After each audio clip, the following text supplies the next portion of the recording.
آج کی ویڈیو بڑی اہم ہے، تو برائے مہربانی ویڈیو پوری دیکھا کریں، اور جن جن دوستوں نے ہمارے چینل کو سبسکرائب نہیں کیا، چینل پہ نئے ہیں، ان سے گزارش ہے کہ ہمارے چینل کو سبسکرائب کریں اور بیل آئیکن کو دبائیں تاکہ ہر نئی ویڈیو آپ تک پہنچتی رہے۔ تو جیسا کہ آپ کو پتہ ہے کہ 2023 الوداعی مراحل میں 2023 کا سال ختم ہونے والا ہے، بس صرف 2-3 دن رہ گئے۔ اس کے بعد نئے سال کی ہم شروعات کریں گے 2024۔ تو یہاں ہمارے کافی دوست حضرات وہ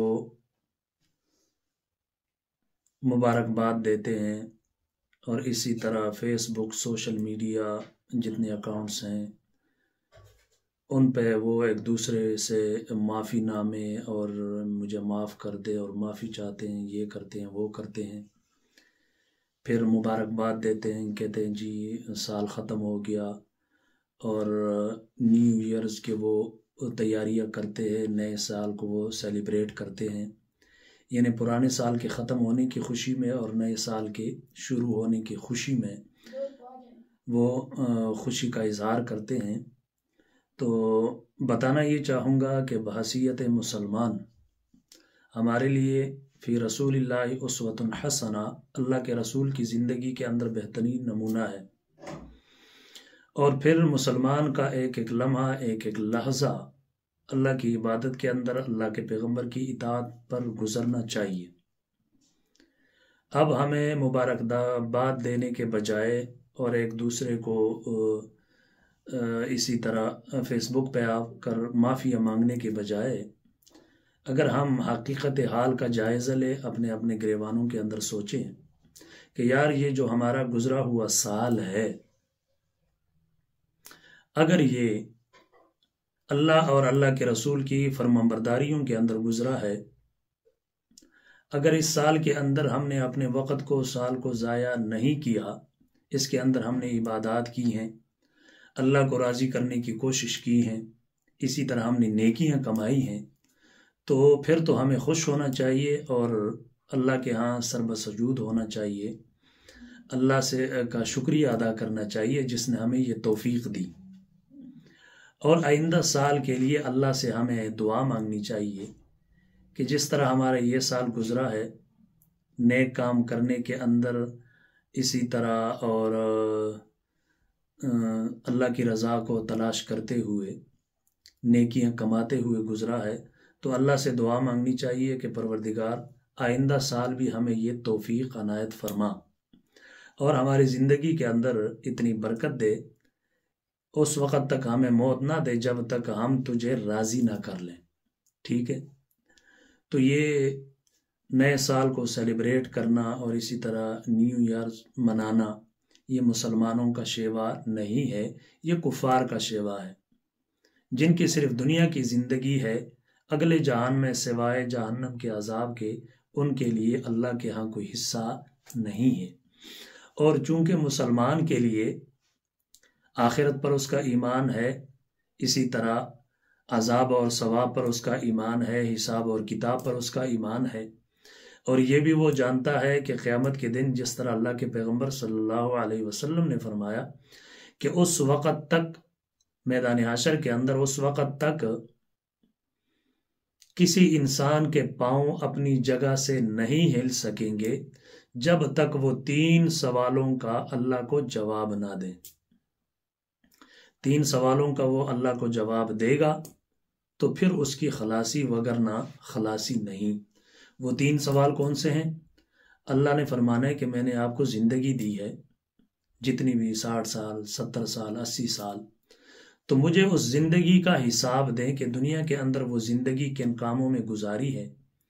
کن مشغلوں کے اندر گزاری ہے۔ دوسرے نمبر پر میں نے آپ کو مال اور دولت دیا تھا،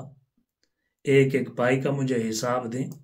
کہ اس مال دولت کو کس طرح کمایا تھا اور کن راستوں کے اندر خرچ کیا تھا۔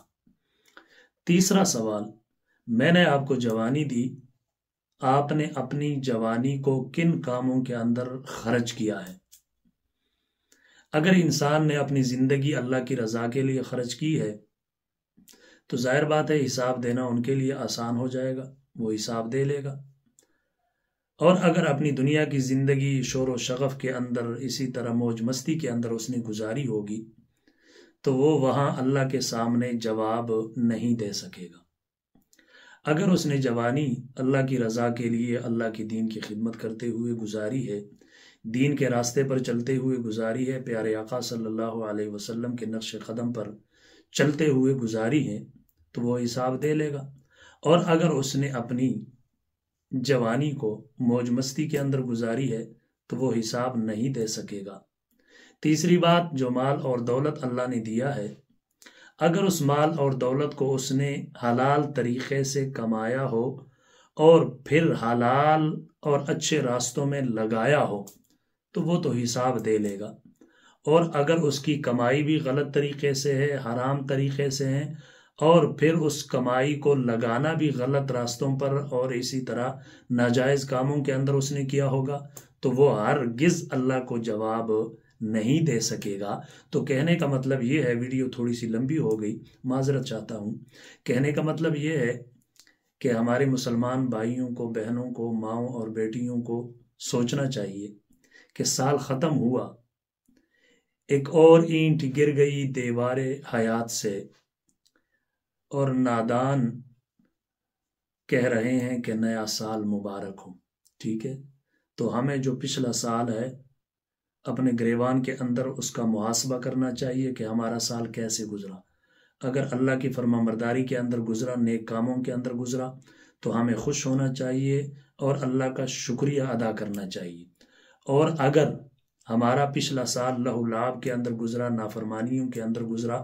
غلط کاموں کے اندر گزرا، ہم نے سال کو فالتو کاموں کے اندر ضائع کیا، تو اللہ سے توبہ اور استغفار کریں، اپنی گناہوں کی بخشش طلب کریں۔ اسی طرح اور نیکسٹ جو سال آنے والا ہے، جو نیا سال آنے والا ہے، اس کے لیے اللہ سے دعا کریں کہ اللہ اس سال کو ہمارے لیے باعث رحمت بنا، اس سال کو ہمارے لیے اپنی رضا کا سرٹیفکیٹ بنا، اور ہمیں ان اعمال کرنے کی توفیق عنایت فرما جن سے تیری رضا ملتی ہے۔ سمجھ آ گئی بات کی؟ تو یہ خالی خولی ایک دوسرے کو مبارکباد دینا اور اسی طرح سال کو، نئے سال کو سیلیبریٹ کرنا، مسلمانوں کا ان کے ساتھ کوئی تعلق نہیں ہے۔ اگر اچھے کام کیے تو رب کا شکریہ ادا کریں، اور آئندہ کے لیے اپنا ارادہ پکا رکھیں اچھے کام کرنے کے لیے، اور ساتھ ساتھ اپنے رب سے مدد اور استعانت بھی مانگتے رہیں کہ وہ آپ کو اچھے کام کرنے کی توفیق عنایت فرمائے۔ السلام علیکم ورحمۃ اللہ وبرکاتہ۔